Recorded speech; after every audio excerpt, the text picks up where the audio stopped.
as a lawyer, apa status sekarang? Sekarang ni untuk kes user router, kita untuk bahasa mudah lah, kita pecahkanlah dua. Dia ada 3 kes utama sekarang ni user router. Satu, kita tahu dia ada satu kes sivil terhadap Perdana Menteri yang akan didengar perbicaraannya pada Jun 2025.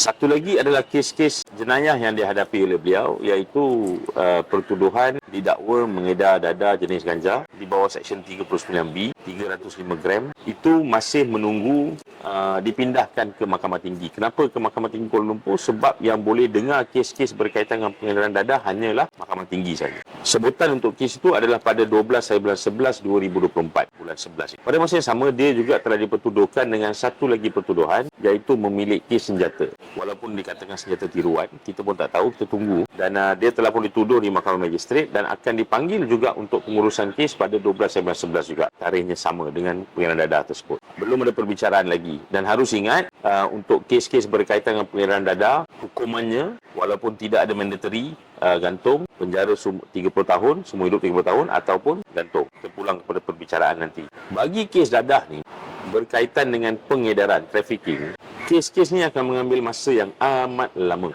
Mungkin 3 atau 4 tahun. Dan tidak ada jaminan bagi kes-kes pengedaran dadah. Maknanya, kalaupunlah dia hendak didapati tidak bersalah, it will take another 3 to 4 years. Dan dia tak boleh keluar. Dia kena duduk dalam tahanan reman di Sungai Buloh. Itulah kerisauan kita paling besar. Sebab adakah ini ada kaitan dengan kes yang dia nak bawa? Tadi yang first saya kata yang civil tu. Satu lagi kes yang Yusof Router ada pula adalah sebenarnya satu permohonan yang kita telah filekan dalam 2 minggu lepas untuk satu deklarasi bahawa Yusof Router atau sesiapa sahaja yang sekarang ini ditahan reman bagi kes-kes pengedaran dadah yang tidak dibenarkan jamin adalah satu perkara yang melanggar Perlembagaan Persekutuan. Kenapa kita katakan begitu? Sebab kuasa untuk memberi jaminan terletak pada mahkamah. Mana-mana undang-undang yang menghalang kuasa tersebut dijalankan, kita hujahkan sebagai tidak berperlembagaan. Permohonan ini akan disebut di Mahkamah Tinggi Kuala Lumpur pada 6 hari bulan 11 2024. So kita berharap yang terbaik untuk Yusof Router. Saya dah berjumpa dengan beliau 2 kali di penjara dan alhamdulillah beliau sekarang okey, sihat. Saya nak kata okey sangat pun tak okey lah, sebab dia keep insisting dia merupakan mangsa yang dianiaya oleh mereka yang berada dalam puncak kuasa, yang berada dalam position of power. Pertama. Kedua, dia kata it's not fair. Dia bukannya orang yang mengedar dadah, dia bukannya orang jahat, dia tak buat salah, dia kata. Repeatedly dia kata, dan dia dah buat laporan polis pun. Sebab tu dah beberapa kali, acap kali saya minta polis dalam mana-mana statement pun saya buat atau mana-mana press conference saya buat, saya akan minta polis untuk bertindak secara profesional. Siasat betul-betul dakwaan yang dia buat ni. Betul ke ada orang nak perangkap? Siapa yang terbabit? Nama-nama yang diberikan dalam laporan polis itu pun agak jelas laporan polis tu. Sepatutnya pihak polis dah mula siasat dari isu ni. Sebab orang-orang yang dinamakan tu adalah orang-orang yang berpengaruh.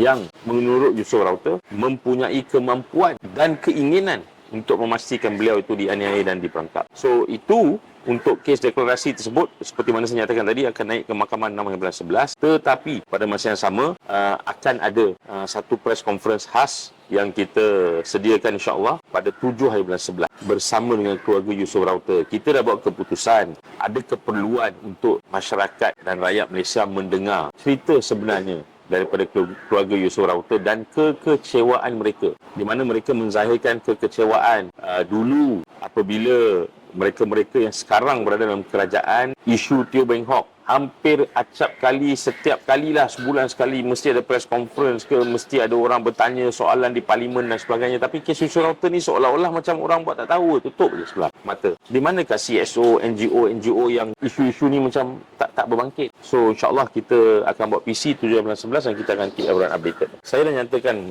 dengan jelas hari itu, kita dah sampai ke satu tahap di mana orang boleh dianiaya sehingga tahap sebegini rupa. So sepatutnya civil society pun wake up. Dan kita dah pohon kepada beberapa civil society untuk buat kenyataan-kenyataan. Ramai juga yang dah ke hadapan untuk menyatakan. Tapi secara individu, kita tak nampak pressure tu ada lagi. Dan kita juga pohon kepada ahli-ahli parlimen yang tahu pasal kes ini, mula mempersoalkan perkara-perkara sebegini di Parlimen dan juga mendapat sekurang-kurangnya assurance daripada Menteri Dalam Negeri dan juga Kementerian Dalam Negeri, sebab Jabatan Penjara berada di bawah Kementerian Dalam Negeri, untuk memastikan beliau berada dalam satu keadaan yang selamat dan sihat di dalam. Sebab we don't know what will happen inside. Kita pun tak tahu, macam-macam implikasi. Saya just fikir macam ni lah, terbalikkan keadaan. Macam mana sekiranya orang lain yang sekarang ni dah duduk dalam kerajaan berlaku perkara yang sama ke atas mereka dulu? Saya rasa habis pecah panggung ni. Macam-macam benda lah akan dilakukan. Turun ke jalanan, buat protes, buat PC, macam-macam lah akan berlaku. Kan? So, is it because he's Yusof Router orang biasa je? Tak ada kaitan dengan mana-mana parti politik. Sebab tu parti politik pun buat endah tak endah, CSO pun, NGO pun buat endah tak endah. So, saya harap we start moving lah. Bermula 7 bulan 11 insyaAllah.